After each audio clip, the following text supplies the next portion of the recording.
بسم اللہ الرحمن الرحیم۔ السلام علیکم ورحمۃ اللہ وبرکاتہ۔ اعتبار ضرور کریں دوسروں پر، لیکن کسی کو موقع نہ دے کہ وہ آپ کو اندھا ہی سمجھنے لگیں۔ معاشرے میں چھپی اداسیاں، محرومیاں اور تنہائیاں محسوس کرو۔ لوگوں کے درد سنو گے تو اپنی پریشانیاں بھول جاؤ گے۔ دنیا میں سب سے زیادہ دولت اس کے پاس ہے جس کی ماں زندہ ہے۔ آنسو آنکھ سے نکل کر گال پر بہہ جائیں تو مطلب آپ کو تکلیف ہوئی ہے، لیکن آنسو آنکھ سے ہوتے ہوئے حلق میں اٹک جائیں تو یقیناً اندر کچھ ٹوٹا ہے۔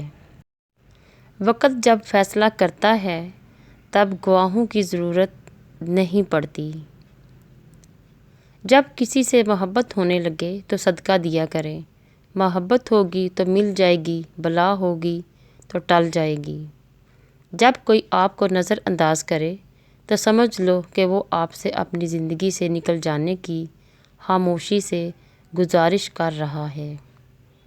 دنیا کی ہر خواہش روٹی کے بعد ہی جنم لیتی ہے۔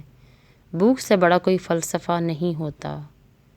دینے کی عادت ڈالیں، آنا خود ہی شروع ہو جائے گا، عزت بھی، رزق بھی اور سکون بھی۔ جو شخص روکھی سوکھی کھا کر بھی مطمئن رہتا ہے وہ سب سے زیادہ دولت مند ہے، کیونکہ اطمینان فطرت کی سب سے بڑی دولت ہے۔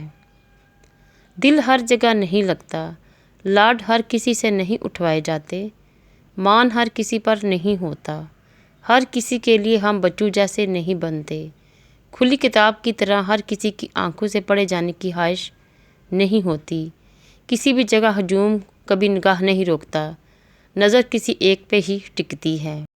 جو لوگ اداس ہیں آج مل کر ان کے خوش ہونے کی دعا کرتے ہیں کہ اللہ پاک انہیں ان کے حصے کی ساری خوشیاں عطا فرمائے، آمین۔ محبت کے بہت سے رنگ ہوتے ہیں، لیکن محبت کا سب سے خوبصورت رنگ عزت کا ہوتا ہے۔ اللہ نگہبان۔